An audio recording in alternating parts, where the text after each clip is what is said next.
It is on sign language. We are sorry. Please forgive us. That is the message by President William Ruto to Kenya's neighbors, Tanzania and Uganda, in the ongoing war on social media.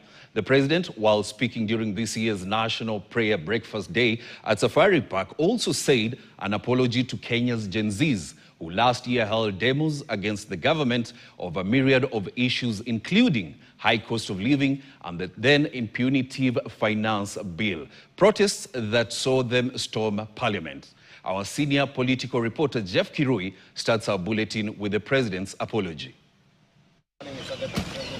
Amid rising criticism against his administration, especially through the social media, President William Ruto appears to have set a conciliatory tone when he addressed the annual National Prayer Breakfast Day held Wednesday morning. The tone could have been well set for him by the guest speaker, visiting former NFL star and renowned American motivational speaker Ricky Bolden. I pray the adults would apologize to our Gen Zers.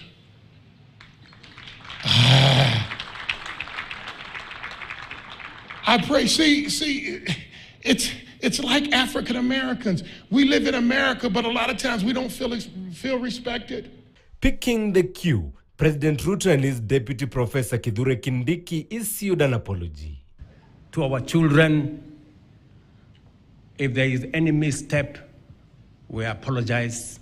However, equally, we respectfully request our children also to respect authority and also agree to be mentored and supported. Riding on the rallying call of unity, President William Ruto also extended his apologies to the neighboring Tanzania and Uganda after Kenya got into a diplomatic tiff with Tanzania following the deportation of Kenyan activists, including opposition leader Martha Karua, who had visited the East African nation to witness the hearing of a case against opposition leader Tundu Lissu.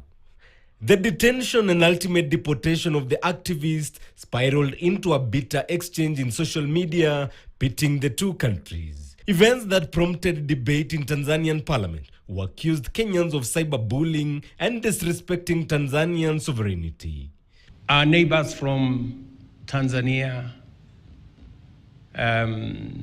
if we have wronged you in any way, forgive us.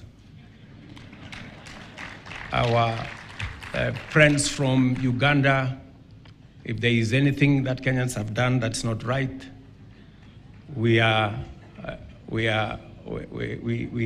to apologize if there is anything.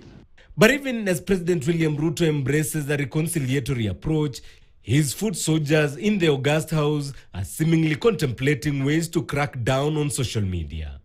Dagoretti North MP Beatrice Elachi was leading a confession session in the prayer breakfast alluding to it, raising concern over deliberate attempts to clamp down on fundamental rights, including the freedom of expression.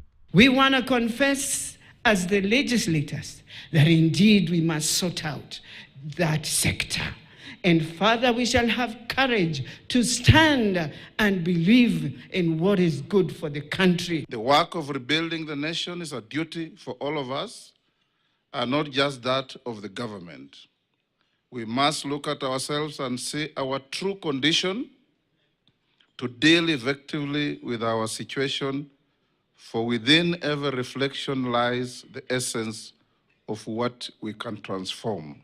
And even though President William Ruto is calling for unity of purpose, political differences still persist, pitting the ruling Kenya Kwanza administration and the opposition, who feel the government is out to crack down on dissenting voices. Jeff Kirui, KTN. Yes, let's still